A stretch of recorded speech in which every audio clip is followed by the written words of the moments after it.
Bismillahirrahmanirrahim. Assalamualaikum warahmatullahi wabarakatuh. Alhamdulillahi wa kafa. Wassalatu wassalamu ala rasulillahil mustafa wa ala alihi wa sahbihi wa man wafa wa ba'd. Tidak bosan kita saling mengingatkan agar senantiasa meningkatkan amal saleh yang diiringi dengan keikhlasan dan tentunya dikuatkan dengan pondasi keilmuan yang kuat. Di antara pokok keilmuan itu ada pada bab al-aqidah, dan alhamdulillah kita telah memasukinya, serta di antara sekian yang penting dalam bab akidah itu adalah pokok-pokoknya, rukunnya, pondasinya yang dikenal dengan rukun iman, rukun akidah, pokok dalam pembahasan ilmu tauhid yang menyulam kekuatan-kekuatan dalam berkeyakinan kepada Allah Subhanahu wa taala dan segala yang terkait dengan ketentuannya tanpa ragu sedikit pun. Pokok ini ada 6, dikenal dengan 6 rukun iman. Alhamdulillah telah kita sempurnakan sampai dengan bahasan yang lalu, dari mulai iman kepada Allah Subhanahu wa taala serta segala yang terkait dengan pemahamannya, kemudian iman kepada malaikat, kemudian juga iman kepada kitab, rasul, hari kiamat serta qada dan qadar. Dulu para sahabat ketika diberikan pelajaran dasar pokok-pokok keimanan itu belajarnya dengan telaten ya, dengan sungguh-sungguh, sampai nanti puncaknya melahirkan satu komitmen dan kemantapan di lisan dan hati mereka dengan mengatakan sami'na wa ata'na. Nah, itu diabadikan dalam Al-Quran. Qalu sami'na wa ata'na, ya, ghufranaka rabbana wa ilaikal masir, gitu kan. Jadi mereka berkata, ya, sami'na wa ata'na, kami dengar, kami taat, kami dengar, kami taat. Ya, bukan kami dengar, kami tanya. Ya, kami dengar, kami konfirmasi, tidak. Kan dapat didapati umat Islam sekarang itu mendengar, sudah dengar, malah balik mendebat, gitu kan. Nah, itu yang sebetulnya juga penting dikoreksi. Umat-umat di masa lalu mendengar, taat. Taat artinya dikerjakan, dilaksanakan, gitu kan. Diperintahkan puasa, dengar ayatnya, langsung dilakukan. Perintahkan sholat, dengar ayatnya, langsung dilakukan. Nggak pernah kita dengar misalnya perintahkan sholat, tiba-tiba ada pertanyaan, kenapa subuh 2 rakaat? Kenapa zuhur 4 rakaat? Ya, itu namanya sami'na wa sa'alna, sami'na wa stafsarna. Kami dengar, kami minta konfirmasi, kami dengar, kami tanyakan. Ya, yang harus terjadi adalah sami'na wa ata'na. Nah, sami'na wa ata'na ini butuh proses. Prosesnya juga cukup menarik, gitu kan. Dari mulai fase Mekah itu kan 13 tahun. 13 tahun itu dibagi 2 bagian. Ya, 3 tahun masa pemantapan untuk Rasulullah SAW sebelum dimulai berdakwah, pengisian keilmuan, kan, yang Allah turunkan melalui fase wahyu lewat malaikat Jibril alaihi salam, pembelajaran, bahkan ada sebelumnya lewat mimpi-mimpi bimbingan yang benar sebagai persiapan mental sebelum diangkat menjadi nabi dan rasul. Ya, semua nabi, rasul fase awalnya mengalami mimpi dulu, dan ini banyak dijelaskan dalam hadis-hadis ya. Hadis-hadis menerangkan kepada kita dan hadisnya sahih. Terutama kalau terkait dengan Nabi Muhammad SAW dari Sayyidah Aisyah radhiyallahu taala anha, ya, ketika beliau mengonfirmasikan keterangan para sahabat bertanya kepada Rasulullah SAW bagaimana permulaan wahyu, kan? Juga keterangan beliau sendiri bahwa awaluma budi abihil wahyu ar-ru'yas shadiqah, ya, bahwa hal pertama yang dimulai dari wahyu itu mimpi yang benar. Jadi Nabi Yusuf juga bermimpi, Nabi Ibrahim juga bermimpi, gitu kan?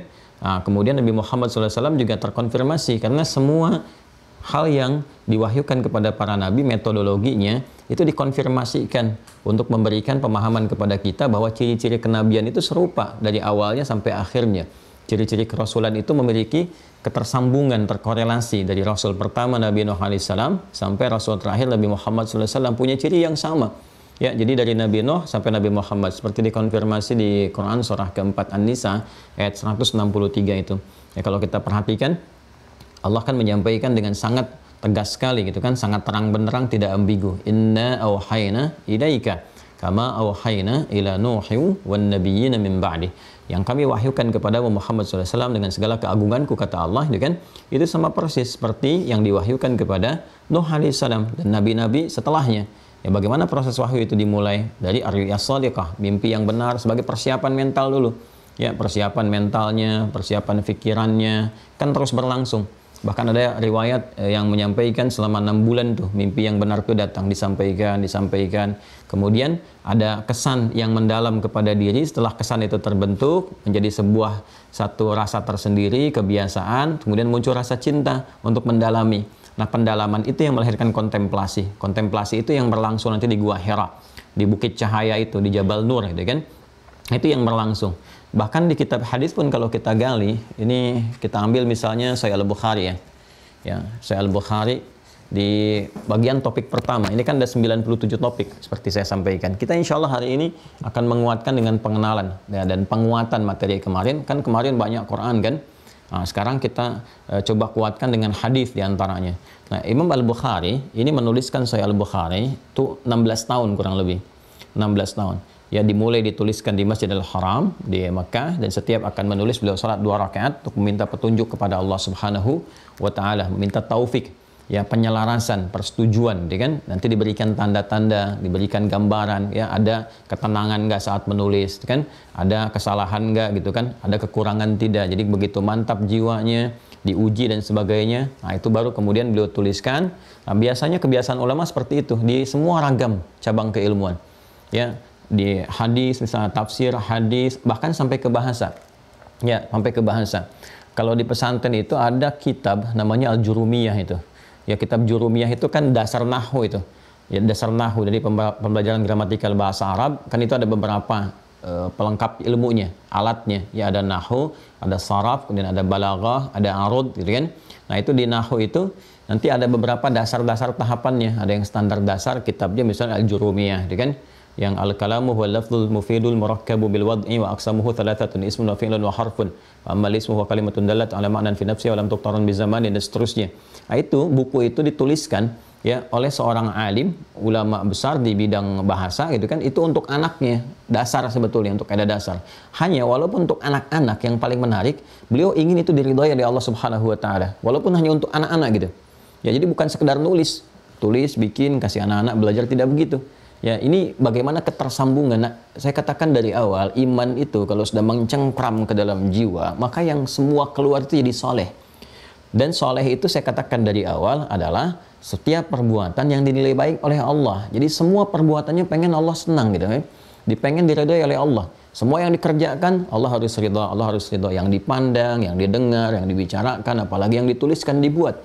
Ya, maka beliau ini setelah menulis, walaupun ingin diberikan kepada anaknya untuk belajar, itu ingin diuji dulu, ya, ingin dibuktikan. Allah, saya menginginkan buku ini yang saya tuliskan diridhoi olehmu ya Rabb, itu ya. Bagaimana cara mengujinya? Begitu dituliskan oleh beliau, ya, dengan tinta kan ditulis ya, dan kualitasnya tentu nggak seperti yang sekarang.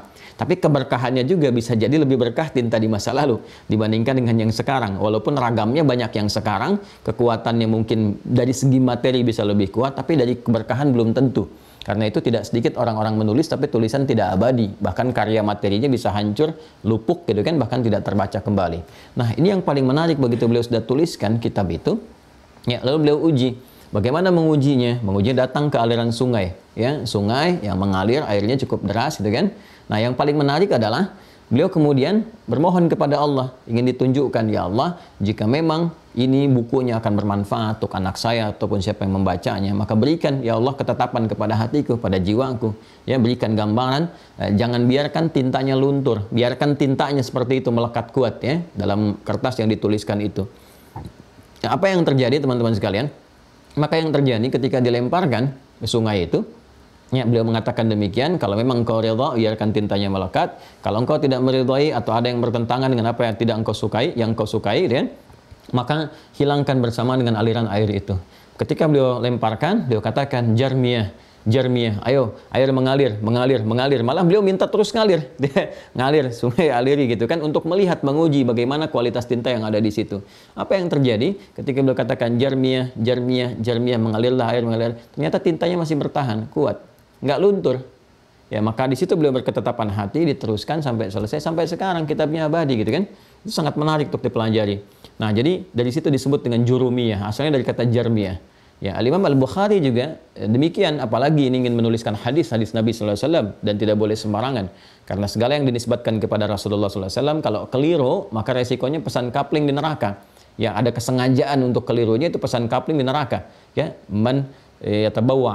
siapa yang berkata, ya, man ta'ammada alayya, ya, siapa yang sengaja gitu kan berbicara atas namaku, man kadzaba alayya muta'ammidan, di riwayat lain man kadzaba alayya muta'ammida, siapa yang sengaja berdusta atas namaku, apa saja, walaupun yang diinformasikan misalnya satu hal yang mengandung manfaat, misal ya, tapi dinisbatkan kepada Nabi padahal Nabi tidak pernah mengatakannya, dan dia tahu itu.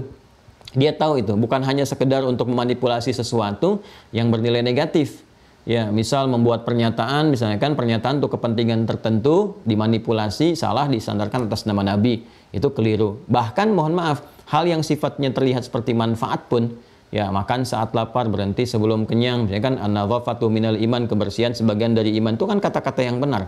Tapi kalau sengaja dinisbatkan kepada Rasulullah, gitu kan, padahal Nabi nggak pernah mengatakan demikian dan dia tahu, sadar dengan itu resikonya tinggi. Man kadzaba alayya muta'ammida, ya kan, falyatabawwa maq'adahu minan nar. Siapa yang sengaja berdusta atas namaku untuk kepentingan-kepentingan tertentu dan sebagainya, kepentingan ingin dikuatkan ilmunya, kepentingan ingin dilaku gitu kan, bisnisnya atau materinya dibeli oleh orang lain, dinilai oleh orang baik, atau hanya untuk jabatan dipertahankan, itu falyatabawwa maq'adahu minan nar. Maka siap-siap dia seakan sudah pesan tempat atau kafling di satu tempat di neraka. Itu yang sangat bahaya. Nah, karena itu beliau meminta taufik dari Allah Subhanahu wa taala, kemudian sholat 2 rakaat, setelah sholat ya dalam sujud bermohon, baru nulis berakhir di Al-Madinah Al-Munawwarah, di Masjid Nabi. Ya, maka saat itulah kemudian selesai, dikenal dengan Al-Jami', ya, Al-Jami' As-Sahih, Al-Musnad Al-Mukhtasar min umuri Rasulullah sallallahu alaihi wasallam wa sunanihi wa ayyamihi, disingkat di Sahih Al-Bukhari. Ini saat menuliskan kitab ini pun teman-teman sekalian mengawalinya dengan kitab Bad'ul Wahyi. Ya, ada 97 topik. Topik pertamanya adalah bagaimana wahyu dimulai. Bagaimana wahyu dimulai. Nah, pembukanya kalau kita gali kitab Sahih Al-Bukhari, pembukanya itu menerangkan tentang ayat yang sama, dari ayat baru turun hadis. Jadi indah sekali. Jadi beliau tuh ayat bil ayat, kemudian setelah ayat hadis. Ya, hadisnya itu muncul setelah menuangkan ayatnya dulu. Ayat Qur'annya seperti ini, ya, nanti penjelasnya dalam hadis seperti ini. Setiap topiknya. Setiap topik. Nah, yang pertama kitab Bad'ul Wahyi itu mengonfirmasi kalau kita baca, ya, di kitab Bad'ul Wahyi itu yang pertama disampaikan ayat yang tadi saya uraikan. Ya, kalau kita bacakan Bismillahirrahmanirrahim yang sama dengan saya kitabnya halaman 21. Ya, ini yang tanpa syarah ya, yang ada yang syarah saya simpan juga. Kemudian awalan kitab Bad'ul Wahyi, yang pertama kitab Bad'ul Wahyi, topik yang pertama. Ya, qala Syekhul Imam Al-Hafidh Abu Abdullah Muhammad bin Ismail bin Ibrahim ibn Al-Mughirah Al-Bukhari rahimahullahu taala, amin, ya kan?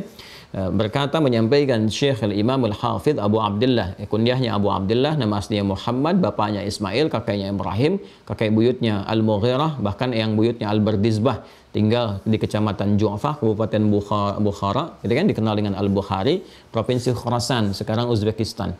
Beliau menyampaikan rahimahullah taala satu bab kaifa kana bad'ul wahyi ila Rasulillah sallallahu alaihi wasallam. Kaifa kana bad'ul wahyi ila Rasulillah sallallahu alaihi wasallam. Bagaimana wahyu dimulai terhadap Rasulullah sallallahu alaihi wasallam. Pertama kali diturunkan. Ya, apa yang dimulai oleh beliau? Wa qauluhu, ya kan? Wa qaulullahi jalla dzikruhu, dan terkait dengan hal ini ada firman Allah Subhanahu wa taala. Ya, ini yang saya tadi sampaikan di Quran surah An-Nisa ayat 163. Inna awhayna ilaika kama awhayna ila Nuhi wan nabiyyina min ba'dih. Persis seperti yang tadi saya sampaikan. Ya, jadi semua terkonfirmasi. Apa di antara konfirmasi itu? Di antara konfirmasinya adalah semua nabi-nabi mengalami persiapan secara bertahap. Pertama dari mimpi dulu untuk persiapan mentalitas, kekuatan diri, gitu kan. Maka seperti saya katakan, yang paling populer kan di Al-Qur'an kita dapati Nabi Yusuf alaihissalam bermimpi, gitu kan. Kemudian Nabi Ibrahim alaihissalam bermimpi juga, dan seterusnya. Sampai Nabi Muhammad juga persiapan. Ada yang mengatakan dalam riwayat, bahkan di kitab-kitab sejarah juga disampaikan, itu berlangsung selama 6 bulan. 6 bulan persiapan. Baru kemudian diangkat, dilantik menjadi Nabi, Rasul dengan turunnya surah Al-Alaq di Gua Hira itu. Nah, jadi setelah turun itu nggak langsung berdakwah secara terbuka. Itu persiapan keilmuan, kematangan ilmu, kematangan dulu. Itu kurang lebih ada 3 tahun dipersiapkannya. Ya, kurang lebih 3 tahun. Jadi setelah menerima wahyu, proses dalam 3 tahun itu dimatangkan dulu keilmuannya, dikonfirmasi keilmuannya, dimantapkan jiwanya, gitu kan, dan seterusnya. Jadi setelah bekalnya cukup kuat, secara tauhid juga beliau sudah tersambung, terkoneksi kuat, sudah memahami dasar kenabian, dasar kerasulan, dan ini masya Allah gitu kan, di kitab Al-Bukhari sendiri dijelaskan. Ya, bahkan kalau kita teruskan, kalau kita mau baca ngajinya betul, dijelaskan ya ragam-ragam wahyu turunnya seperti apa, kemudian konfirmasi awalnya bagaimana. Kan sangat viral kisahnya datang ke Waraqah bin Naufal itu kan, yang diajak istrinya Sayyidah Khadijah tercinta ya radhiyallahu taala anha wa anhum jami'an dan lil ashab jami'an, itu ketika diajak pun diterangkan di sini Waraqah bin Naufal itu siapa, dan sebagainya, latar belakangnya seperti apa, bagaimana beliau kemudian mengonfirmasi ajaran Nabi Isa alaihissalam, bahkan meneruskan dari situ kan dapat Tanassara, disebutkan nanti Tanassara fil jahiliyati, beliau memeluk Nasrani di era-era masa jahiliyah itu, kemudian mempelajari runtutan pelajaran dan pengajaran yang sampai ke Nabi Isa alaihissalam. Makanya nanti di antara pekerjaannya meneruskan untuk menyampaikan risalah-risalah Nabi Isa, kan ada fatrah tuh sekitar 600 tahun tuh kan dari Nabi Isa ke Nabi Muhammad kurang lebih kan, tersampaikan keumuman ajarannya dari Injil itu kan disampaikan. Nah, beliau ini menuliskan dalam bahasa Ibrani ya, di Waraqah bin Naufal di Sahih Al-Bukhari kita akan temukan itu ya. Karena itu ketika disampaikan beliau mengetahui ya bagaimana pesan-pesan Nabi Isa, seperti dikonfirmasi di Al-Quran juga di surah As-Saff itu kan, surah 61 ayat ke-6 itu diterangkan akan ada datang Nabi setelahku mubasysyiran birasuli ya'ti min ba'di ismuhu Ahmad, sehingga sangat tahu beliau ciri-cirinya yang akan datang dalam bentuk nanti malaikat pertama kali konfirmasi untuk memastikan kenabian saat proses pertama kali diangkat ya kan, namanya malaikat Jibril atau dikenal juga dengan Namus yang pernah datang ke Nabi Musa alaihissalam ya kan.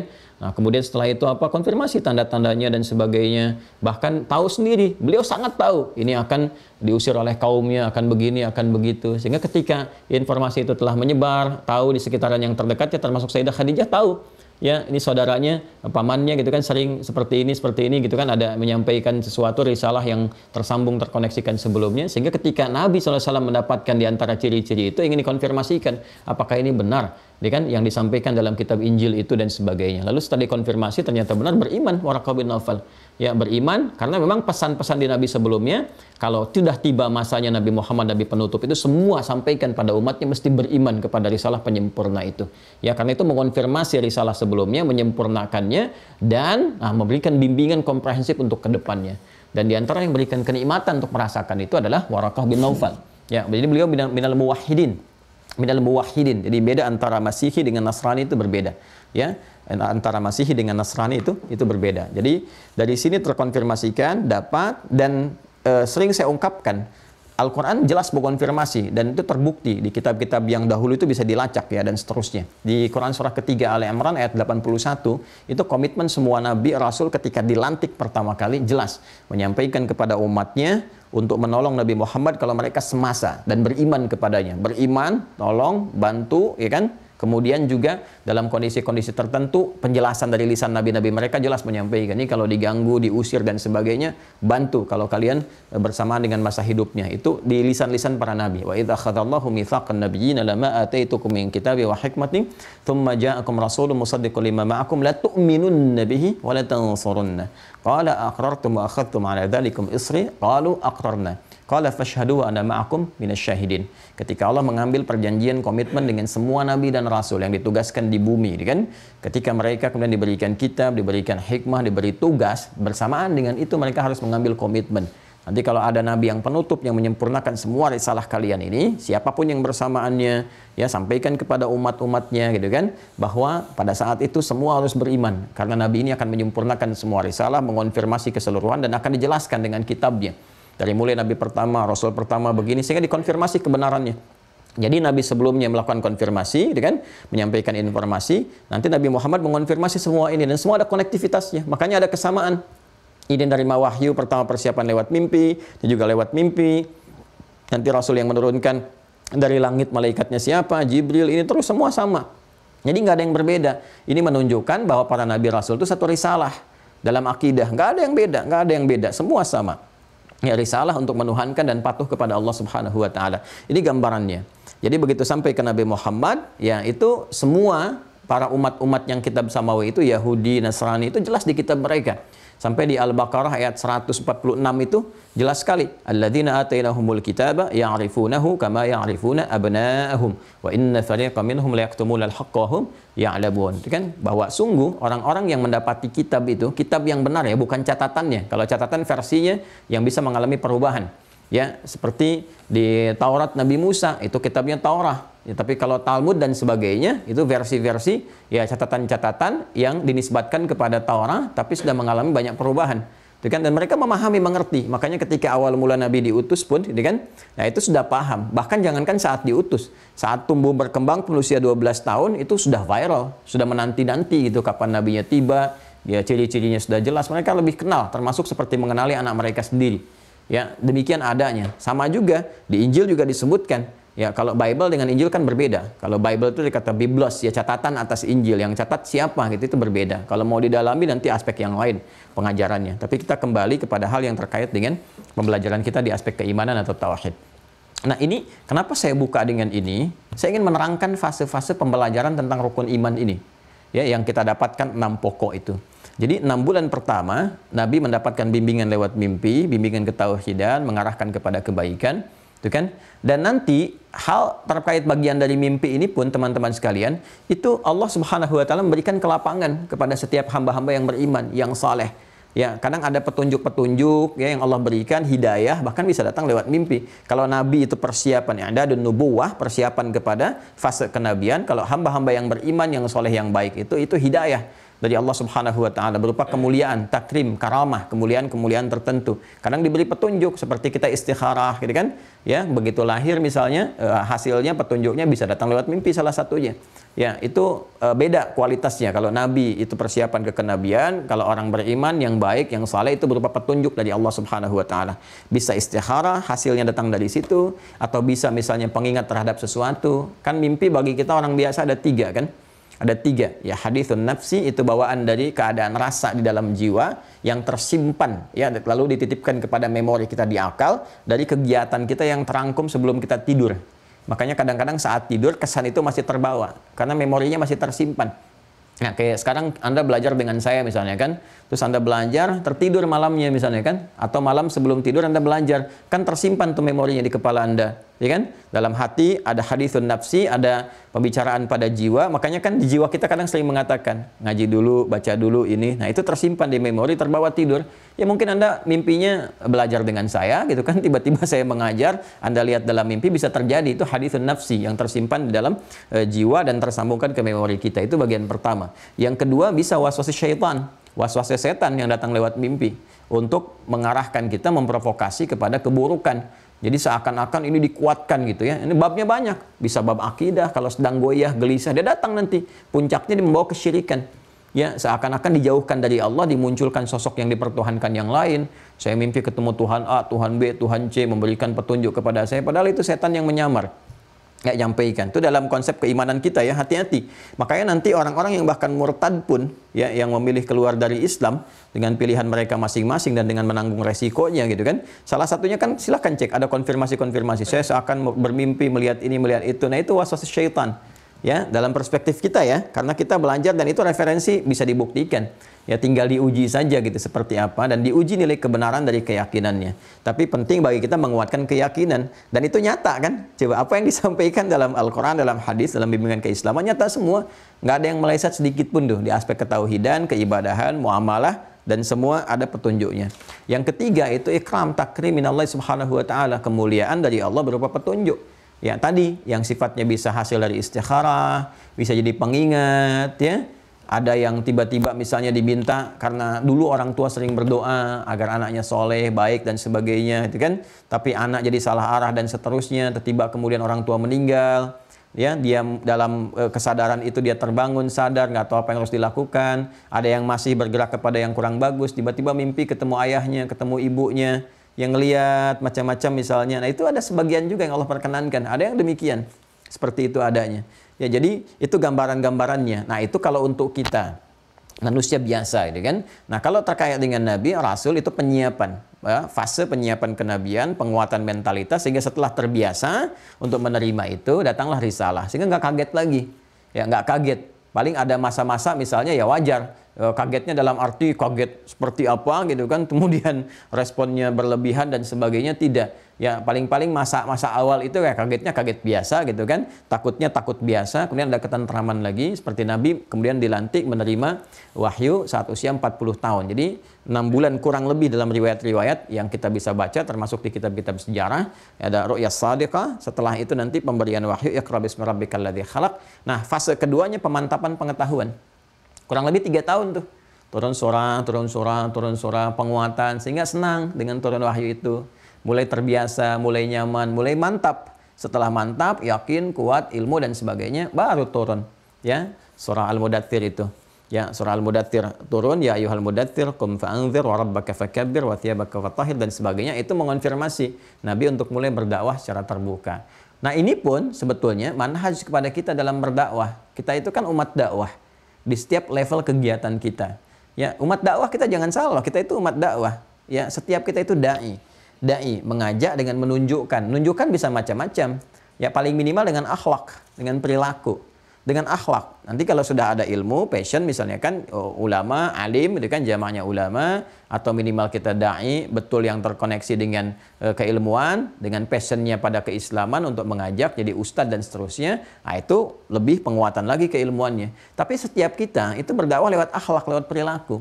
Ya, makanya Anda dimanapun beraktivitas, di kantorkah misalnya kan, dalam lingkup sosialkah, akhlak itu yang penting terjaga.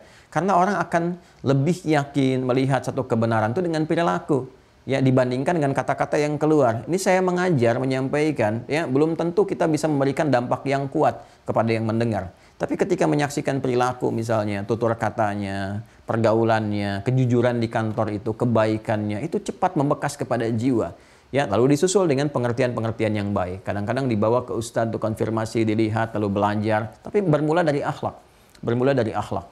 Nah, di sini teman-teman sekalian, Nabi saja itu dikonfirmasi kalau untuk berdakwah menyampaikan 3 tahun pembekalannya. Ya, pembekalan dari Allah Subhanahu wa taala lewat malaikat dan sebagainya. Maka ini petunjuk kepada kita juga bahwa manhaj dalam Islam itu, ya, maaf, menyampaikan sesuatu itu mesti matang dulu di semua aspek keilmuan. Ya, ada guru matematika kan belajar dulu, kuliah dulu, kurang lebih kan 3 sampai 4 tahun juga, ya kan? Sekarang kuliah di S1 itu. Nabi pun demikian, gitu kan? Diberikan gambaran dulu, kematangan dulu, pemahaman dulu, ya, pengajar belajar dulu. Ya sama, ustadz-ustadz juga seperti itu. Harus belajar dulu, matangkan dulu, jangan sampai mau ngajar buka Google gitu kan, mendadak buka, ditanya fatwa, tunggu sebentar gitu kan, di-off-kan dulu, lihat Google gini baru jawab, tidak begitu. Ya, jadi harus ada proses yang memang berlangsung untuk kematangan. Setelah itu dibuka. Nah, setelah dibuka, dakwah secara terbuka berlangsung kurang lebih selama 10 tahun. Jadi pas tuh 10 tahun di Mekah, 10 tahun di Madinah fase terbukanya. Makanya kalau Anda mendapatkan riwayat-riwayat, ya, fase Nabi berdakwah dengan turunnya wahyu, itu seringkali kita dapatkan dari Ibnu Abbas radhiyallahu taala anhu menyampaikan kan, kurang lebih 20 tahun, 10 di Mekah, 10 di Madinah, termasuk nanti terkoneksi ke kitab-kitab yang ada di ulumul Quran. Nanti saya terangkan fase pembelajarannya sampai membentuk disiplin ilmu sampai ada kitab-kitabnya untuk menjaga otentisitas dan validitas keilmuan dalam Islam. Itu kita punya tradisi itu. Itu yang paling dahsyat gitu dan terjaga keseluruhannya. Jadi fase dakwah, penyampaian risalah gitu kan, itu berlangsung 10 tahun di Mekah, 10 tahun di Madinah, penyiapan Nabi sendiri 3 tahun dalam kematangan keilmuan dan 6 bulan pembuka kurang lebih dalam mimpi yang benar itu. Nah, jadi dalam masa 10 tahun ini teman-teman sekalian dan 3 tahun sebelumnya untuk Nabi SAW di fase Mekah. Ya, fase Mekah itu fase sebelum hijrah. Kalau kita belajar di ulumul Quran, fase Mekah itu disebut dengan Makkiyah namanya. Makkiyah, segala yang terkait dengan Mekah. Bismillah. Ini 6 ya. Yang saya ajarkan kemarin sudah selesai, alhamdulillah, silahkan dipahami, didalami. Dari sini saya urutkan dari fase pengajaran ini. Fase pengajaran ini. Jadi fasenya Nabi diperintahkan oleh Allah Subhanahu wa taala untuk menyampaikan risalah pokok. Nanti 6 ini yang melahirkan cabang-cabang. Ya, dalam praktek, dalam penguatan termasuk ranah keilmuan. Dasarnya ini pokoknya dulu. Ya, kalau udah pokoknya ini kita dapat, bangunan amal solehnya itu kuat dan itu yang dimaksud dengan risalah Islam. Kan? Islam kalau saya tuliskan di sini, kan? Iman dan amal kan, masih ingat yang kita belajar di kitab Al-Aqaidah Al-Islamiyah di pertama mafhumul Islam ya, mafhumul iman kan, yantazimu mafhumul iman yantazimu mafhumul iman bi sittati umurin gitu kan. Ya, iman itu akan terkait dengan 6 pokok utama. Nah, sebelum menjelaskan ke 6 pokok utama ini, kita akan menemukan jabaran al-Islamu imanun wa amal. Ya, Islam itu terkonsepsikan dalam 2 hal pokok utama, iman kemudian amal. Sedangkan imannya punya 6 pokok. 6 pokok ini yang telah kita bahas tuntas. Kalau 6 pokok ini bagus, maka nanti ini akan jadi pondasi yang kuat. Dari pondasi ini melahirkan amal. ya keluar bentuk amal-amal dari dorongan di dalam jiwa seperti yang pernah saya uraikan dengan sangat detail di pertemuan-pertemuan yang lalu. Nah, dari sini iman dengan amal atau nama lainnya ini akidah dan pernah sudah saya terangkan juga, dan ini syariat, ya membentuk satu kesatuan nama. Islam itu ya akidah dan syariat, Islam itu iman dan amal, nggak bisa dipisahkan, dua-duanya terkait berkelindan. Nah, tugas Nabi Sallallahu Alaihi Wasallam, Nabi, ya kan, Rasul, menyampaikan risalah Islam, ini mengonfirmasi ajaran ini, menjelaskan, mengonfirmasi, menjelaskan kepada kita, menerangkan yang pokok apa. Jadi yang 6 ini dijelaskan oleh Nabi, oleh Rasul, ya kan? Ya, untuk kita alhamdulillah Nabi Muhammad SAW dijelaskan dulu, dikuatkan. Ya, penjelasan ini yang 6 ini berlangsung dalam fase-fase. Yang ini yang pokok ini. Fase pertama untuk beliau pribadi, ya, pembuka penguatannya, ini kan berlangsung dari mimpi dulu pembukanya, ya kan? Kemudian pematangan, ya, pematangan ilmu dan iman, ya kan? Ilmu dan iman, tuh, mendapatkan penguatan dulu. Adzabani Rabbi fa ahsana ta'dibi. Allah mengajarkan semua aspek berkehidupan kepada beliau, baik dari ilmu, iman, kekuatan, karakter dan sebagainya, disempurnakan. Yang ini berlangsung, ya, ada riwayat menyampaikan selama 6 bulan, tuh kan? Ru'yah Shadiqah yang ini berlangsung kurang lebih selama 3 tahun. Nah, jadi sebelum Nabi mempraktekkan untuk menyampaikan risalah, gitu kan, mengamalkan terlebih dahulu, kemudian menyampaikan kepada umat, itu di training dulu tuh, ya, pribadinya, disempurnakan dulu dengan ilmunya, imannya, praktek dulu keseluruhannya, kemudian orang-orang terdekat di sekitarannya dulu, ya, makanya dikonfirmasi oleh Sayyidah Khadijah, nanti ada keponakannya Ali bin Abi Thalib radhiyallahu taala anhu dari kalangan pemuda, nanti sahabat dekatnya Abu Bakar As-Siddiq. Jadi yang terdekat tuh lingkungan terdekatnya itu di masa ini, masa 3 tahun pertamanya, konfirmasi kepribadiannya, nanti beriman sekitarannya, ya, dikuatkan. Jadi menarik sekali, menarik sekali. Orang terdekatnya Sayyidah Khadijah di rumah, ya, pertama kali beriman dari kalangan perempuan. Kemudian mengonfirmasi, Nabi itu harus mengonfirmasi risalah sebelumnya. Dari mana taunya? Ya, Allah telah tetapkan. Ada Waraqah bin Nawfal, sebelumnya Buhaira, gitu kan, George, pendeta yang ada di Syria kalau sekarang, lintasan jalur Syam, mengonfirmasi sejak usia 12 tahun. Kemudian dari usia 40 tahun dikonfirmasi oleh Waraqah bin Nawfal. Itu kan mengonfirmasi ke atasnya. Yang satu mengonfirmasi kebenaran ini disampaikan, ya, di kalangan umat Yahudi sampai Musa ke atas, dan beliau ditunggu, ya, cuma karena memang mereka menginginkan dari kelompoknya, kalangannya, karena itu mereka iri dengan keadaan itu dan ingin mengeksekusi Nabi. Itu kan kisahnya dari kalangan Yahudi, itu kan. Nah, kemudian dari kalangan Nasraninya konfirmasinya dari siapa? Waraqah bin Nawfal. Jadi mengonfirmasi ke atasnya risalah para nabi. Setelah dikonfirmasi benar, kan, beriman, Waraqah bin Nawfal beriman, istri terdekat Khadijah beriman, nanti ada dari kalangan anak muda keluarga Nabi juga, Ali bin Abi Thalib juga menyusul beriman. Setelah itu siapa lagi? Nanti yang terdekat, yang kalangan yang di sekitaran Nabi juga, Abu Bakar As-Siddiq, di fase-fase ini, di awal-awal ini. Maka di situ nanti akan tersusun orang-orang yang pertama kali beriman kepada Rasulullah SAW, dan kurang lebih nanti fase ini dalam keberlangsungan di awal dakwah ini akan mendapatkan kurang lebih 40 orang yang dikenal dengan as-sabiqun al-awwalun. Ya? Nah, ini teman-teman sekalian, kematangan dari 3 tahun ini setelah dari fase-fase terdekat baru dibuka nih untuk berdakwah dengan turunnya Al-Mudaththir itu. Yang ini yang surah Al-Alaq, Quran surah Al-Alaq, kan, Iqra bismi rabbikal ladzi khalaq. Yang ini dengan turunnya Quran surah Al-Mudaththir. Ya. Ya ayyuhal mudaththir qum fa'anzir wa rabbaka fakabbir, dan seterusnya. Dia ini berlangsung kurang lebih selama 10 tahun. Ya. Setelah Nabi dimantapkan keilmuannya, keimanannya, prakteknya, dan juga ada penguatan di lingkaran sekitar yang terdekat, lingkaran keluarga, kolega terdekatnya, ya, keluarga, sahabat terdekatnya, udah ada nih. Ini paling menarik nih. Baru kemudian terbuka, turun perintah menyampaikan secara terbuka. Jadi ketika terbuka itu ada persoalan, pulang ke rumah, istri bisa menenangkan, bukan mengonfirmasi balik. Bang, kamu nyampein apa? Aneh-aneh aja. Kan dulu juga begini, kan tidak begitu. Ya kan? Jadi karena ini sudah tahu, sudah kuat, sudah paham dari awal, terkonfirmasi. Jadi kalau ada tantangan dari luar, masuk ke dalam, tenang lagi, nyaman lagi, ada kerabat menguatkan, ada kolega sudah paham. Karena sama-sama sudah mengetahui risalah. Nah, ini manhajnya. Dan ini berlaku untuk kita semua juga. Ya, awal-awal kita belajar, setelah itu kita menguatkan ya di lingkungan yang terdekat kita, ya kemudian setelah itu baru terbuka, menjauh, meluas dan sebagainya. Sehingga kalau ada hal-hal yang kita hadapi, nah akan kita mendapatkan kekuatan-kekuatan, dukungan, motivasi dan sebagainya. Saya mau kembali ke sini.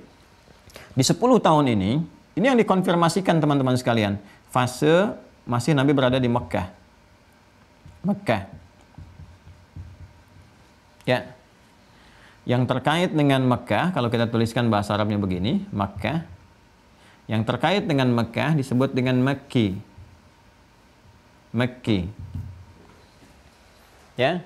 Misalnya Fulan al-Makki, si Fulan ini berasal dari Mekah, kan? Kalau kita kaitkan ke Mekah, makanya kewarganegaraan pakai i di ujungnya. Indonesia itu negara, Indonesia orang Indonesia, Malaysia negaranya, Malizi orang Malaysia. Kalau kita ingin berikan satu karakter gitu kan, keadaan, sifat dan sebagainya, tambahkan tak setelah ya ini. Jadi dari Makki jadi Makkiyah. Makkiyah, kan? Nah, takna ini berfungsi menerangkan tentang keadaan, sifat, karakter yang berlangsung selama di Mekah. Ya kan? Nah, yang dimaksudkan di sini selama di Mekah ini periode Nabi sebelum berhijrah ke Yathrib yang kelak bernama Al-Madinah Al-Munawwarah. Sehingga ada kalangan ulama nanti yang memahami ini, memaknainya sebagai fase berlangsungnya dakwah pertama Nabi secara terbuka. Ya, fase pertama dakwah secara terbuka. Ya. Yang berlangsung ini dipahaminya sebelum hijrah. Ada juga langsung yang memahami dari tempatnya gitu kan. Ya sudah Makkiyah yang berlangsung di Mekah ya. Tapi nanti yang paling detil ini yang paling cenderung untuk kita ambil sebelum hijrah. Karena setelah hijrah pun nanti Nabi ke Mekah, dari Mekah ke Madinah ya kan nanti ada fase-fase ke Mekah kembali. Di Fathu Mekah, pembukaan kota Mekah, kan tinggal beberapa masa ya kan. Kemudian juga saat ayat tentang haji kan, haji wada kan itu turunnya setelah Fathu Mekah kan, perpisahan turun juga kan ayat ya kan, al-yauma akmaltu lakum dinakum dan seterusnya itu ya. Nah, itu nanti yang paling detil yang bisa kita ambil pengertian Makkiyah itu ya, yang paling valid, yang paling kuat adalah ini fase dakwah Nabi sallallahu alaihi wasallam ya kan, secara terbuka yang berlangsung sebelum Nabi berhijrah. Yang umumnya tempatnya berlangsung di Mekah, fasenya selama 10 tahun. Nah, apa poin pembahasan korelasinya ya, korelasi ini dengan apa yang telah kita uraikan? Lebih dari 30 video itu yang kemarin telah kita sampaikan. Korelasinya fase 10 tahun ini menerangkan ini nih. Rukun iman. Ya, kalau kita mau keluarkan ayat-ayat Quran terkait dengan fase Mekah, semuanya penjabaran dari ini. Penguatan akidah. Fase akidah. Ini pondasi. Nah, kalau diibaratkan bangunan kan ini pondasinya. Diibaratkan bangunan ini pondasinya. Makanya disebut rukun. Ya. Rukun, ada 6 simpul, 6 sisi, 6 ikatan ini. Ini yang dimantapkan dulu, dikuatkan dulu. Sehingga nanti kalau syariatnya diturunkan, ini kan amal. Kalau amal diperintahkan untuk mengonfirmasi iman, mengonfirmasi keyakinan, kan pembuktian iman itu lewat amal. Dari mana bisa dilihat bahwa dia itu menuhankan Allah? Harus diuji kan lewat amal, diperintahkan sholat. Supaya diuji untuk membuktikan kebenaran imannya. Benar nggak beriman? Ya kan? Ya, dari mana taunya dia yakin dengan Allah? Lihat di hartanya, dicek dengan zakat. Perintahkan dulu zakat nggak? Kalau dia zakat, betul tuan konfirmasi, yakin dengan Allah, benar. Pembuktiannya apa? Menaati perintah Allah lewat ibadah, lewat amal. Karena itu amalnya disebut soleh karena dibenarkan oleh Allah Subhanahu Wa Taala dan dia pun membenarkan, mengonfirmasi imannya. Ya, membenarkan sesuatu disebut dengan shadiq namanya. Ya, kalau tingkat kebenarannya tinggi disebut siddiq. Ya, sifatnya terkait itu disebut dengan sedekah. Makanya semua kegiatan amal dalam Islam itu yang baik-baik disebut sedekah namanya. Sedekah itu nama umum asalnya. Nama umum sedekah itu. Ya, zakat disebut sedekah. Kemudian apalagi infak disebut dengan sedekah, nama umumnya. Salat disebut dengan sedekah, itu nama umum. Nama umum. Ya, kullu ma'rufin sedekah. Setiap yang baik-baik itu, yang dinilai baik itu disebut dengan sedekah. Kenapa disebut dengan sedekah? Akarnya kan seakar dengan kata sedekah, ini kan akar awalnya. Dari sini muncul shadiq, ya, shadiq. Tingkat tertingginya disebut dengan siddiq. Ya, Abu Bakar itu kan punya tingkat tertinggi dalam pembenaran. yang tidak peduli dengan situasi apapun, yang penting saya benarkan Nabi. Apa yang Nabi katakan pasti benar, pasti benar, pasti benar. Ya, tingkat tertinggi dari turunan kata ini disebut dengan siddiq, karena mengandung unsur pembenaran yang sudah mengabaikan segala hal. Udah, pokoknya benar, benar, benar. Tapi, ingat, tapi komitmen pada kebenarannya. Memang benar seperti itu, bukan membenarkan yang salah. Ya, kalau membenarkan yang salah bukan disebut siddiq namanya. Ya, jadi siddiq itu nama yang dilekatkan untuk komitmen pada kebenaran. Dan komitmennya kuat, apapun yang terjadi tetap komitmen ke situ. Ya, jamaknya disebut siddiqin. Siddiqin, dan itu siddiqin itu golongan tertinggi di antara kalangan manusia, di antaranya yang nanti akan dipersatukan dengan kalangan nabi saat di akhirat kelak. Itu ada di Quran surah keempat An-Nisa ayat 69. Ulaikal ladzina an'ama Allahu 'alaihim minan nabiyyina was-siddiqina wasyuhada'i was-salihin. Wa may yuti'illaha war rasula fa ulaika ma'al ladzina an'ama Allahu 'alaihim minan nabiyyina was-siddiqina wasyuhada'i was-salihin wa hasuna ulaika rafiqa. Jadi kalau ingin berteman, ya kata Allah, kalau Anda cari teman saat di dunia, teman hidup, di rumah tangga, teman bergaul, teman di tetangga, pengen pindah tempat, teman di tempat kerja, cari golongan-golongan ini. Ya, pertama yang mewarisi sifat-sifat karakteristik para nabi. Ini calon-calon ahli surga, minan nabiyyin. Ya, siapa di antara mereka? Siddiqin. Orang yang komitmen dengan ajaran agama. Ya, orang yang menjaga sholat, menjaga akhlak, menjaga kebaikan-kebaikan, komitmen mau dihujat mau apa, tetap dia. Ya, kalau akhwat dia tetap berjilbab, kalau laki-laki tetap dia ke masjid, tetap dia lekat dengan Al-Quran. Ya, dan itu siddiqin namanya. Ya, wasyuhada, ya orang-orang yang mendekatkan diri untuk beramal di jalan Allah dengan tingkat tertingginya. Ya, ada yang lewat misalnya dengan fisik, dengan jiwa, kalau memang momentumnya ada, gitu kan? Seperti pembelaan yang diniatkan ibadah, membela tempat tinggal kita, tanah air kita dengan niat ibadah kepada Allah supaya ibadah kita tenang, tidak terganggu, tidak macam-macam. Ya, kalau meninggal itu syuhada, perjuangannya disebut dengan jihad. Nah, kalau tidak ada itu maka dengan pengetahuan. Ya, maka orang yang berjuang dengan pengetahuan, dengan penanya itu mujahid juga. Mujahid dengan pena, maka turun Quran surah ke-9 At-Taubah ayat 122 mengonfirmasi itu. Perjuangan dengan pengetahuan. Kalau meninggal syahid juga. Ya, walaupun proses di dunianya tidak sama dengan yang pertama, tapi kualitasnya syahid juga. Itu wasyuhada, itu tingkat tinggi. Makanya cari bergaul tuh dengan orang-orang yang alim, yang baik, yang berilmu, yang saleh, yang mulia. Nanti dapat keberkahannya. Ya, termasuk juga seperti ini. Siddiq, orang-orang baik. Itu banyak kita dapatkan. Kan ada orang yang mungkin nggak kita lihat sebagai ulama. Ya, dari segi keilmuan nggak ngajar, nggak apa. Tapi Masya Allah, di kantor dia sholatnya tuh bagus banget. Setiap tiba waktu sholat dia berjamaah, orangnya jujur, Senin puasa, Kamis puasa, ya rajin tahajud. Ini siddiqin. Ya, yang membenarkan risalah Nabi, komitmen terhadap Al-Quran, sunnah-sunnah Nabi dijaga dan sebagainya, siddiqin. Ya, wasyuhada, ya wassalihin, orang soleh pada umumnya. Soleh, ya secara umum. Siapa orang soleh itu? Ya bisa dibuktikan dari pondasi amal atau akidah, ya, amal dari akidah yang kuat.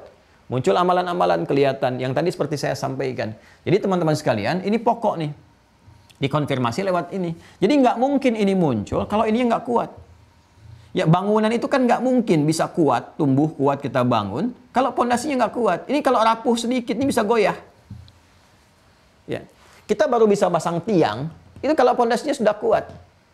Ya, makanya syariat itu muncul setelah akidah, setelah iman. Islam itu dibangun dengan iman dan amal. Ya, kalau kita turunkan rukun Islam itu kan 5 kan? 5. Yang pertamanya apa? Ini dulu kan pondasinya.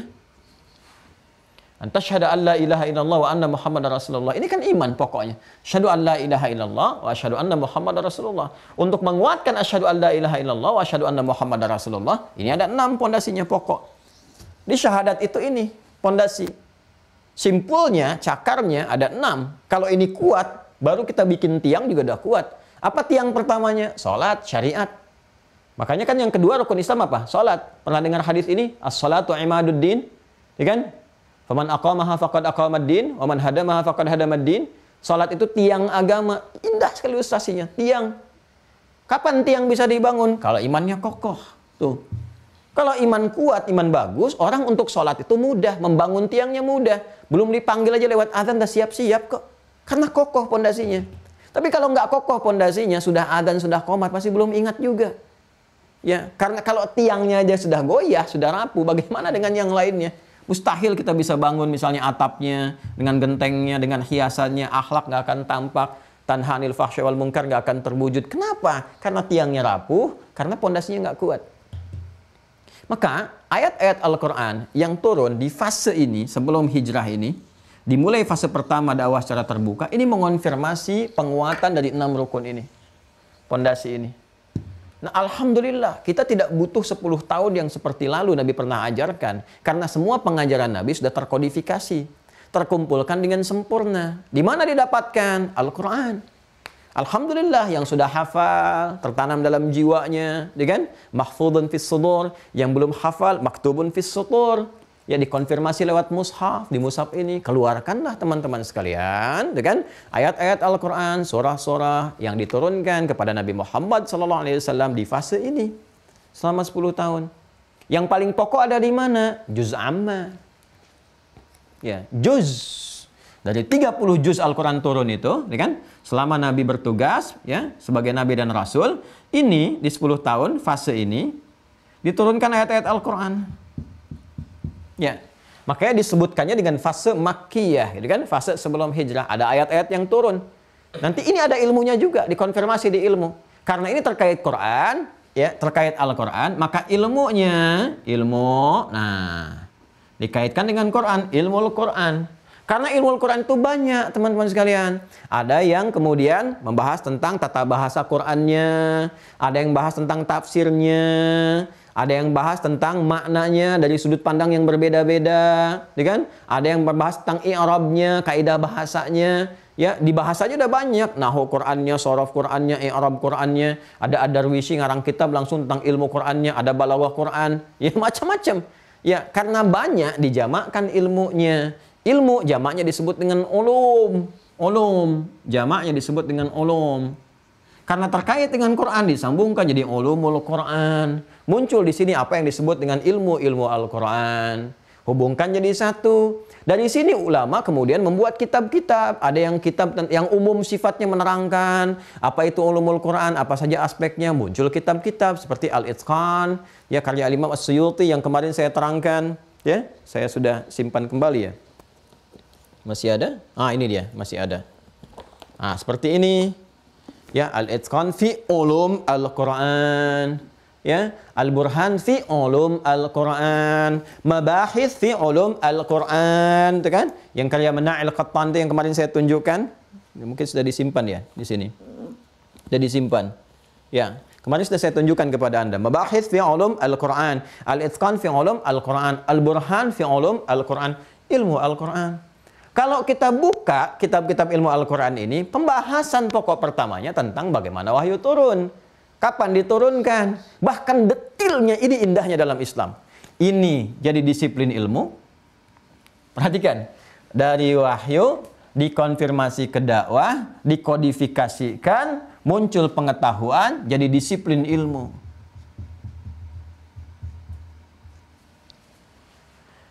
Dan disiplin ilmu ini mengonfirmasi kebenaran risalahnya. Dan ini nggak ada di keyakinan lain kecuali di Islam. Silahkan tunjukkan. Ya, bahkan muncul fakultas, jurusan, sampai kampus. Coba lihat di kampus Islam itu. Ya, bahkan ada di Indonesia aja kan ada untuk Quran sendiri. PTIQ, Perguruan Tinggi Ilmu Al-Quran. S2-nya IIQ, Institut Ilmu Al-Quran. Ada tuh di kita. Kalau PTIQ kan di Lebak Bulus, IIQ kan di Ciputat, gitu kan? Ada itu sendiri. Bahkan ada LTQ, semua aspek keilmuan di sini muncul ilmunya. Coba dari ngaji, dari baca Qur'annya aja muncul tajwid. Tajwid ada ilmunya sendiri. Dari kitab yang paling tipis, Hidayatul Mustafid, ya fi ilmi tajwid, itu kan tipis tuh kitabnya, sampai yang paling tebal, sampai ada nazamnya. Bayangkan dari mulai bacanya ada ilmunya. Ilmu itu mengonfirmasi kebenaran risalah, kebenaran wahyu. Dari segi sejarahnya muncul lagi ada sirah. Dari segi Al-Quran, ulumul Quran, dia ada disiplin ilmunya. Jadi kita bisa tahu sampai detil bahkan. Ya, sampai sahabat itu sampai bertanya, apakah Anda betul memahami ilmu Quran? Dia balik nanya, Anda mau nanya yang mananya? Wahyu yang turun di Mekah, di Madinah, sebelum hijrah, setelah hijrah? Apakah yang Anda tanya turunnya Ramadan atau yang bukan Ramadan? Apakah yang Anda tanya akan turunnya siang atau malam? Sampai segitunya. Sampai kita bisa lacak nih ayat turunnya siang apa malam. Kejadiannya di mana? Kapan? Siapa saksinya? Sampai sebegitunya. Ya, karena itu ilmu ini menjaga risalah, menjaga wahyu, sekaligus menjaga kebenaran agama. Jadi kalau kita ingin komparasi untuk menunjuk kebenaran satu keyakinan secara objektif, ya, kita bisa telusuri dan alhamdulillah Allah berikan keberkahan di Islam, semua terjaga dengan sempurna. Semua saling mengonfirmasi. Di sini kita kenal dengan sanad namanya. Sanad. Ya, karena itu Imam Muslim itu ketika menuliskan kitabnya Sahih Muslim, itu pertama kali menuliskan di babnya adalah tentang sanad, untuk menunjukkan bahwa semua apa yang disampaikan di kitab saya ini, termasuk kitab ulama yang lain, terkonfirmasi kebenarannya lewat sanad itu. Ya, ini ada Sahih Muslim, saya tunjukkan. Nah, ini Sahih Muslim. Ini yang syarah Al-Imam An-Nawawi, ada 9 jilid kurang lebih, ya, syarahnya. Baik. Nah, ini kalau kita buka bab pertamanya tentang sanad, ya. Bab as-sanadu minad din, baru setelah itu masuk ke kitabul iman. Masya Allah, ini mukaddimahnya udah panjang ini kan. Nah, ini bab wujubir riwayah anits thiqat, kan? Bab wajib mengambil riwayat-riwayat itu dari orang-orang yang terpercaya. Apa turunan pembahasan dari ini? Orang-orang terpercaya diruntutkan lagi. Ya, meruntutkannya itu nanti ada masuknya sanad namanya. Begitu masuk meruntutkan orang terpercaya, masuk kepada pembahasan sanad. Di sana dijelaskan, bahkan setiap ilmu ada sanadnya. Termasuk di ulumul Quran. Nah, di pembahasan ulumul Quran diterangkan kepada kita konfirmasi dari yang turun, ya. Dari yang kapan diturunkan, waktu turunnya kapan, waktu ke Baitul Izzah, kemudian sampai ke Nabi SAW, dari wahyu pertama turun, termasuk mengonfirmasikan yang ini. Dalam pembahasan ulumul Quran, dijelaskan kepada kita ayat-ayat apa saja, surah-surah apa saja yang turun di fase Mekah ini. Yang paling umum diketahui, dan memudahkan kita untuk mengenalnya, untuk menguatkan konfirmasi tentang 6 rukun itu yang terkumpul dalam juz amma. Dari 30 juz itu juz ke-30, juz amma. Dari An-Naba surah 78 sampai An-Nas surah 114. Juz bagian amma yang umum. Ya, dari kata amma ini muncul kata awam. Kenapa disebut amma? Ada beberapa pendapat dari ulama. Di antara pendapat mengatakan disebut dengan amma karena umumnya manusia mudah mengakses juz yang terakhir ini. Ya, bahasa kitanya menjadi juz yang paling favorit. Karena paling mudah. Coba Bapak Ibu, ya, lebih mudah mana kita membaca, mengakses Al-Ikhlas atau Al-Baqarah? Umumnya kan Al-Ikhlas. Bahkan ikhlas bacanya gitu kan. Karena kelihatan pendeknya, kan? Ya, karena lebih mudah diakses, mudah dihafalkan, mudah dibaca, mudah dikaji dan sebagainya, ya kan? Sehingga kenapa ini lebih dianjurkan pertama kali untuk digali? Banyak sekali. Salah satunya umumnya manusia mudah mengakses itu, sehingga dipakai dalam sholat pun bisa lebih gampang karena agama itu memudahkan, ya kan? Tapi lebih daripada itu, ini akses yang paling awal, yang paling mudah untuk dipelajari oleh semua awam. Awam itu kan semua kalangan. Ya, yang salah satu tujuannya apa? Menguatkan iman. Tuh. Menguatkan iman. Ya, kita paling gampang aja tadi saya sebutkan surah Al-Ikhlas. Bukankah saat Allah menurunkan Al-Ikhlas, kan telah kita bahas seluruh isinya, ayatnya dari ayat yang pertama sampai ayat yang terakhir mengonfirmasi ini. Simpul yang pertama, Qul huwallah Allahu ahad la ilaha illallah. Allahus samad. Ya. Terus lam yalid walam yulad walam yakul lahu kufuwan ahad. Ini konfirmasi. Masuk ke ibadah diterangkan lagi di Al-Bayyinah jelas, Al-Bayyinah surah 98. Lam yakunil ladzina kafaru, terus sampai ayat yang kelima, wa ma umiru illa liya'budullah mukhlishina lahuddin. Ya kan? Al-Falaq, An-Nas jelas rububiyahnya disebutkan. Qul a'udzu birabbil falaq, rububiyah. Ya, min syarri ma khalaq, lawan dari malaikat, kontraknya disebutkan. Was-wasnya nanti di An-Nas. Qul a'udzu birabbin nas, malikin nas, ilahin nas, uluhiyah. Min syarril waswasil khannas alladzi yuwaswisu fi sudurin nas. Konfirmasi ini pelajarannya udah kita selesaikan. Tentang kitab di Al-Infitar jelaskan, itu kan? Terus kitab yang disampaikan di tangan kanannya biyamini, ya. Kemudian di kitab yang di belakang wara al-dhahri, ya, dan seterusnya disebutkan. Semua terkonfirmasi sampai hari kiamat. Kalau kita mau gabung baca kan dari mulai An-Naba pakai amma awalnya. Karena itu disebut juz amma karena dibuka dengan kalimat amma. Ada salah satu pendapat kalau dikaitkan dengan bacaannya. Kalau dikaitkan dengan bacaannya dibuka dengan surah amma, surah An-Naba. Ya kan? Kalau dikaitkan dengan pemaknaannya, karena ini yang bisa diakses oleh orang awam untuk menguatkan keimanannya.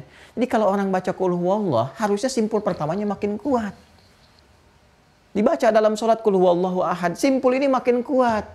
Kenapa? Karena surah itu menguatkan, mengonfirmasi kekuatan simpul pertama. Jadi jangan sampai terjadi hafal Qul huwallahu ahad, tapi lisannya bisa mengatakan semua agama sama, menuju pada Tuhan yang sama, cuma caranya beda-beda. Ini menunjukkan bahwa ini dasar ininya salah nih. Ada yang tidak tepat. Simpulnya lemah. Karena semua ayat-ayat tadi itu mengonfirmasi ini. Karena itu yang dilakukan oleh Rasulullah mengajarkan, ditadarusi, dipahami, dirasakan. Makanya orang-orang dulu ketika menghafal Quran pun walaupun juz amma itu nggak terburu-buru. Ya, jadi ya 5 ayat sampai 10 ayat dipahami, dirasakan, diamalkan dulu, nyambung lagi. Jadi berkehidupan. Di ayat Al-Quran itu dipraktekkan dalam kehidupan, dibawa dalam hidup. Jadi Masya Allah, saat bersamaan ketika sampai 30 juz, dia pun menjadi pribadi Quran, Quranun yamshi, Quran berjalan. Karena setiap dia menghafal, dia praktekin, pahami, ya dia mengetahui maknanya ke sini, dia hayati dulu, dia amalkan, pindah lagi. Ini selama hidup terus jadi ahli Quran. Makanya saya sering katakan ahli Quran itu jangan dibatasi pada orang yang hafal Quran 30 juz, tidak. Tapi orang yang mengabdikan dirinya untuk mengamalkan Al-Quran, yang mencintai Al-Quran. Ada yang membaca, ada yang mengkaji, ada yang menghafal. Tapi puncaknya adalah bagaimana menggabungkan ketiganya. Membaca, memahami, merasakan, mengamalkan. Selama hidup, Anda bisa praktekkan. Saya pengen ngamalkan ini dulu, terus sampai meninggal di titik mana kita nggak tahu. Itu ahli Quran. Kalau kita niatkan betul-betul untuk mengamalkan isinya. Nah ini mengonfirmasi. Sini. Makanya saya sarankan teman-teman sekalian, ayo keluarkan nih surah-surah Makkiyah itu yang mana saja. Terus kita baca. Dari An-Naba, Amma yatasa'alun. Konfirmasi yang kelima, Yaumul Akhir. Anin naba'il azim, alladhi hum fihi mukhtalifun. Ya, kalla saya'lamun, thumma kalla saya'lamun. Kan terus sampai ke surga innal muttaqina fi innalil muttaqina mafaza hadaiqa wa anaba. Itu kan surga. Wa kawa'iba atraba sampai ke neraka ujungnya. Ini konfirmasi ini. Ya, nanti ada qada dan qadar, nanti ada ke Rasul, ke kitab, terus coba urutkan deh dari An-Naba sampai An-Nas. Akan ditemukan ini semua. Ya. Jadi di Islam itu semua nilai pengetahuan dikonfirmasi dengan ajaran, dengan wahyunya, jadi kemudian disiplin ilmu pengetahuan, dipelajari, dipahami, diamalkan, semua tersambung, terkoneksikan. Nah, ini yang saya katakan pengayaan untuk hari ini. Ya, dan bukan hanya di Al-Qur'annya. Ya, selama fase penguatan tuh, selama 10 tahun dan seterusnya, ya siap. Bahkan di hadis pun juga demikian, dijelaskan oleh Rasulullah. Nanti kita akan baca beberapa bagiannya. Nah, saya mau ke sini dulu teman-teman sekalian. Apa yang terjadi? Saya mau lompat dengan cepat ya. Ketika saya beri contoh tadi, juz amma diajarkan. Nanti ada surah-surah yang lainnya, ada ciri-cirinya. Seperti pada umumnya kalau dimulai dengan ya ayyuhan nas itu makkiyah. Ya ayyuhalladzina amanu itu madaniyah, gitu kan? Nah, kecuali di beberapa tempat. Nah, pada umumnya kalau kita pelajari selama 10 tahun kurang lebih kita keluarkan fase ini, maka semua memuncak kepada fase ini, akidah. Akhirnya apa yang terjadi? Ketika sudah mantap, hijrah gitu kan? Hijrah itu untuk membangun ya satu nilai-nilai praktikal pada implementasi keimanan, ya syariat bisa dipraktekkan dengan baik sehingga bisa terlihat dari jauh. Orang-orang Mekah belum bisa menerima dengan itu, ya. Tapi bekalnya dikuatkan selama 10 tahun. Begitu mereka memuncak tidak bisa menerima, mengusir. Ya, jadi Nabi itu nggak mau keluar dari Mekah. Cuma kan diusir, namanya diusir, Nabi keluar, dan itu sudah fitrah. Bahkan dikonfirmasi sebelumnya. Ada ayat menyampaikan, di nabi-nabi sebelumnya sudah menyampaikan, viral kisahnya. Sampai Waraqah bin Nawfal pun mengatakan, kamu akan dikeluarkan oleh kaummu. Ya, oh masa apakah saya akan diusir, kata Nabi. Ya saya berharap, kata Waraqah bin Nawfal, kalau saya mendapati masa-masa itu, saya bisa membantu. Dan Waraqah sudah merasakan, mungkin gak akan sampai karena sudah sepuh pada masa itu. Ya Alhamdulillah, ya ternyata semua yang disampaikan terjadi baik, tapi itu hikmah Allah. Apa di antara hikmah terindahnya? Ketika berhijrah, ternyata aspek pengamalan syariat dibuka. Ya di Yathrib itu, di Al-Madinah Al-Munawwarah. Jadi begitu kemudian ke Al-Madinah, ternyata sudah orang-orang Madinah sebelumnya, sudah ada yang datang ke Mekah, sudah ada yang baiat kepada Nabi, sudah kenal, pondasi juga tercipta di Mekah.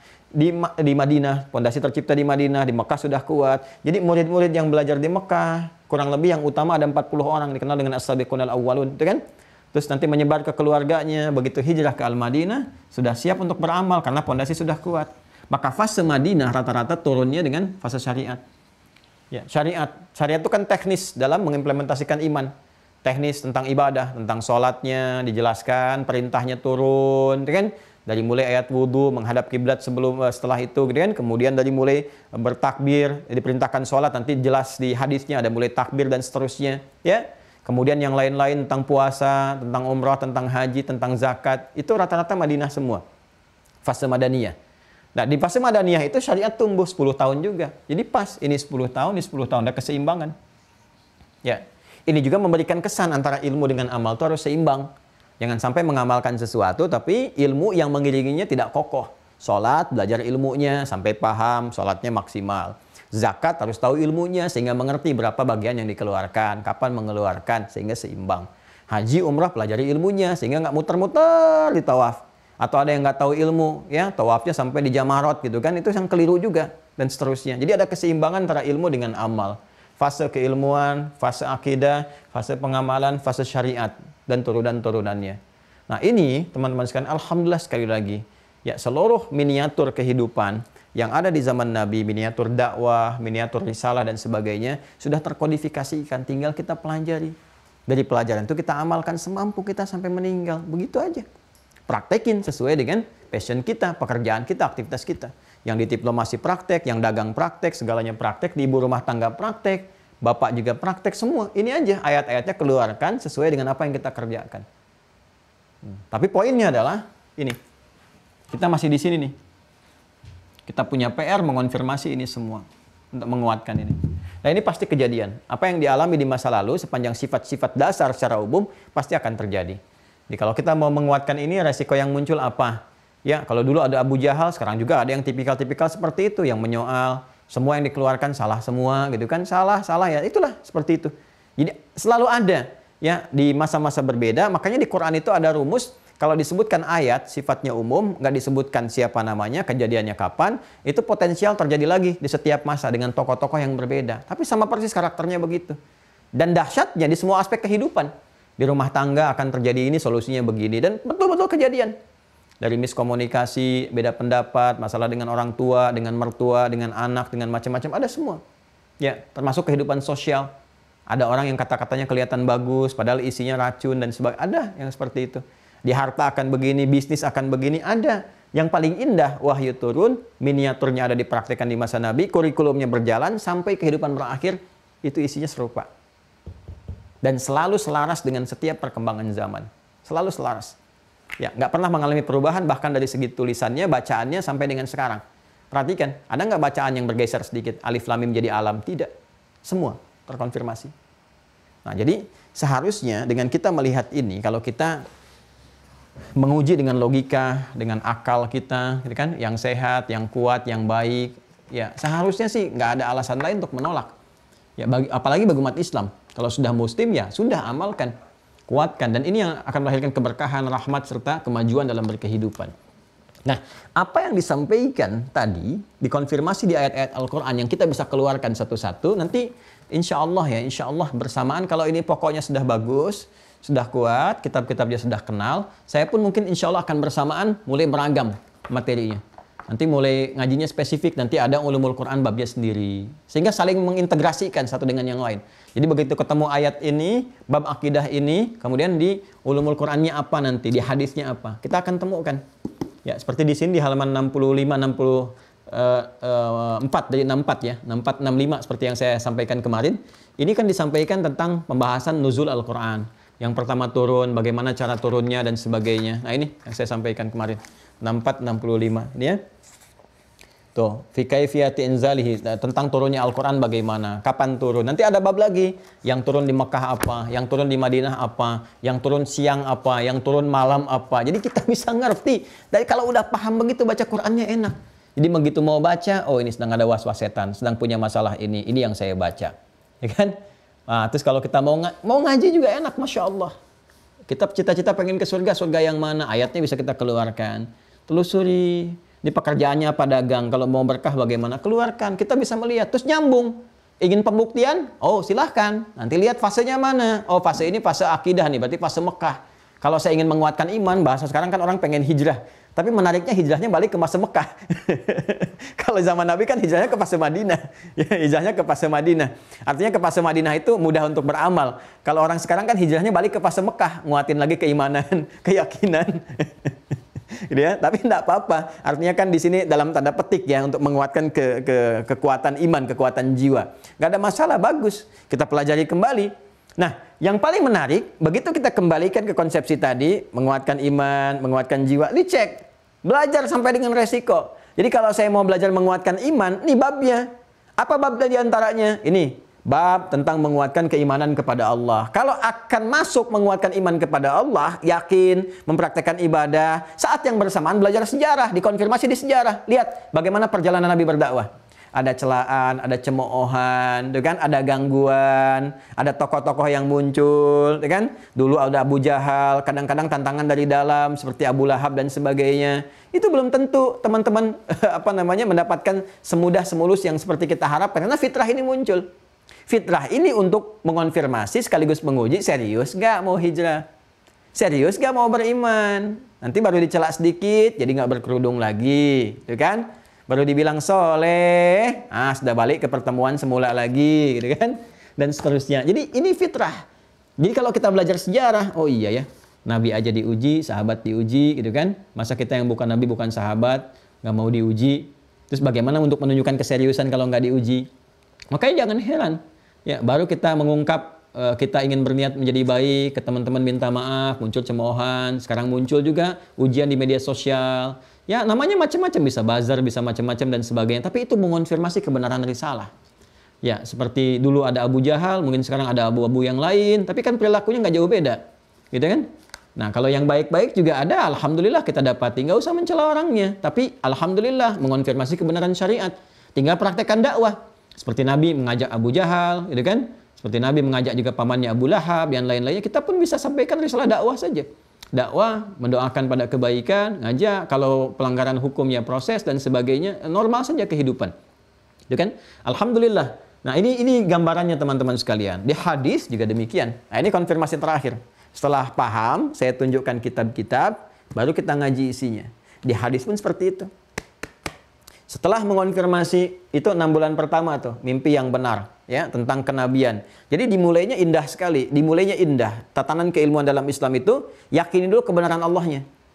Kalau udah yakin Allah itu Tuhan, maka untuk beramal lebih mudah. Bagaimana kalau bisa beramal, kalau nggak yakin Allah itu Tuhan kita? Maka untuk meyakinkan ada ilmunya. Setelah yakin, kita tahu, kita mengenal, bagaimana kita bisa mendekat kepada Allah, diutus Rasul. Tapi kita harus pastikan, ini Rasul benar nggak Rasul? Dari mana taunya? Ya, betul nggak yang diklaim Rasul itu sama dengan yang dulu-dulu yang sudah dibuktikan jadi Rasul? Harus dikonfirmasi.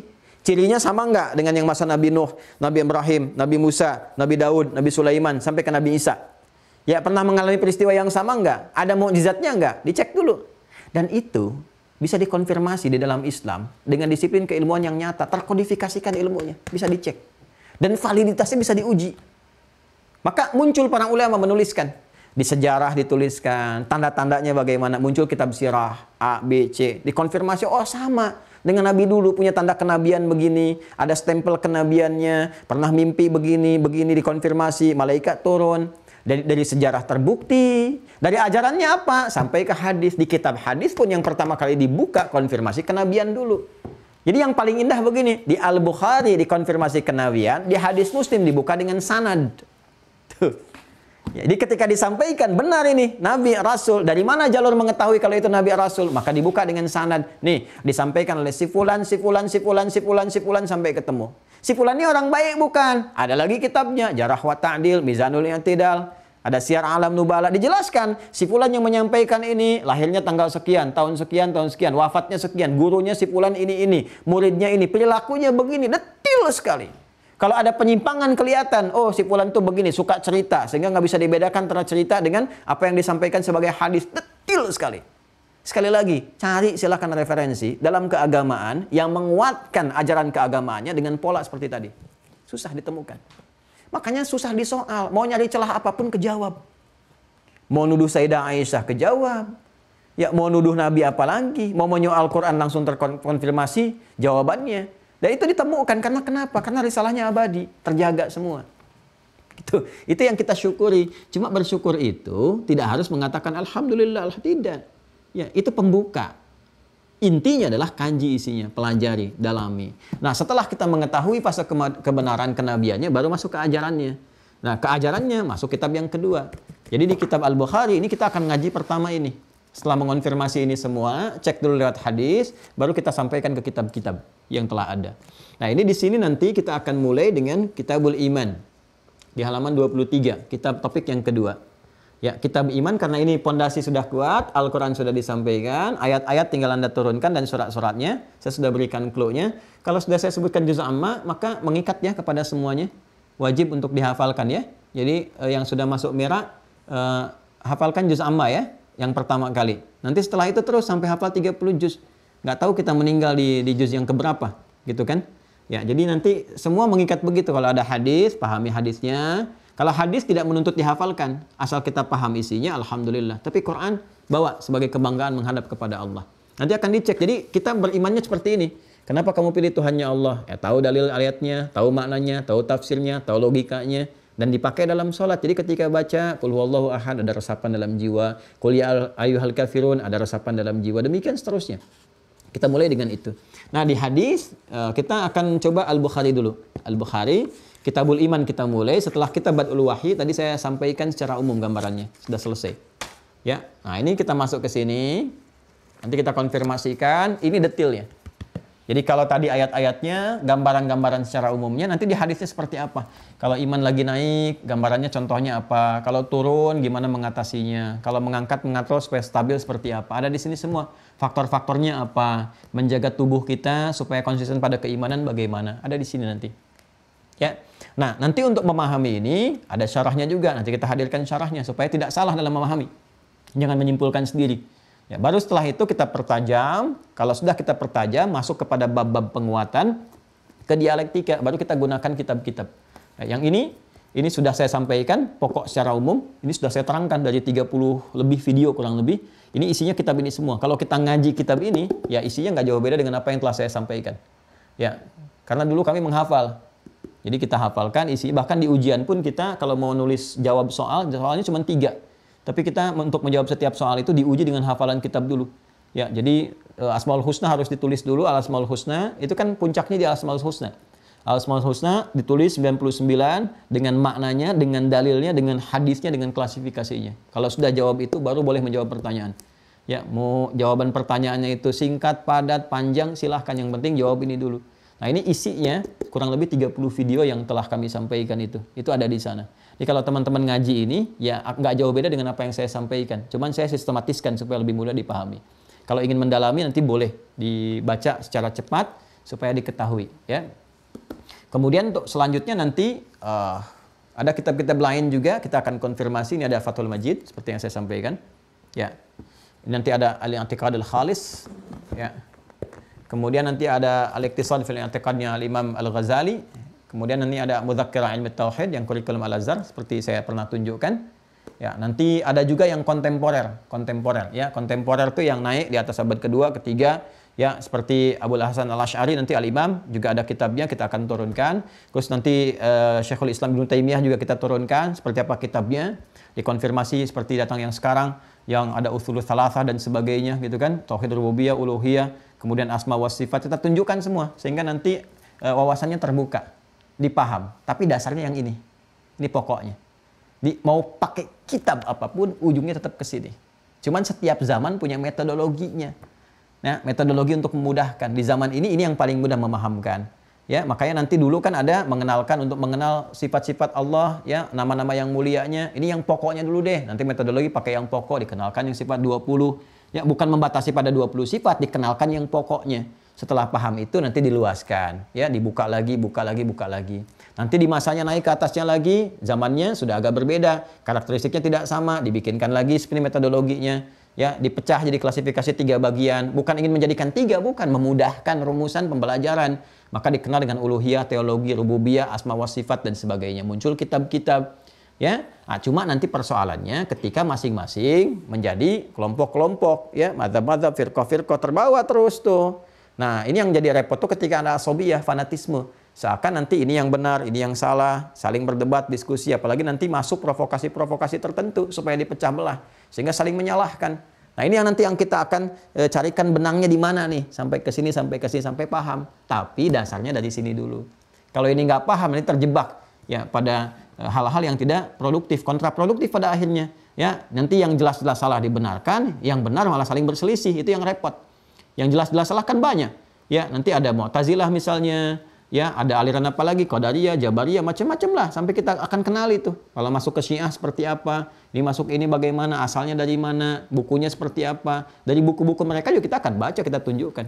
Ya, kan alhamdulillah kita bisa akses. Nanti ada kita tunjukkan ini bukunya, ini ininya, ini gambarannya dan sebagainya. Jadi kita bisa paham.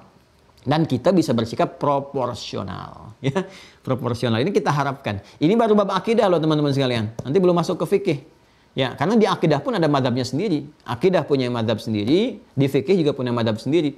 Bukan hanya madhab fikih yang terkenal. Ada 4 madhab yang paling populer, ya, seperti Abu Hanifah, Hanafiyah, Malikiyah, Imam Malik, ya, Syafi'i, Imam Syafi'i, kemudian Hambali, dengan Imam Ahmad bin Hambal. Bukan hanya itu, di akidah juga ada sama. Tapi yang tidak banyak diketahui pada umumnya, sesungguhnya itu semua metodologi untuk memudahkan, terhubung pada sanad yang sama. Cuman tinggal kita pelajari mana yang benar, mana yang menyimpang. Yang menyimpang kita tepikan, yang benar kita lihat mana yang paling sesuai, yang kira-kira menghadirkan kenyamanan dalam kita, menjaga akidah kita dengan metodologi sesuai yang paling memudahkan, silahkan dijaga. Tanpa harus saling kemudian kita berselisih, ya, membentuk faksi-faksi tertentu, dan puncaknya nanti ya saling melukai, itu yang tidak kita harapkan.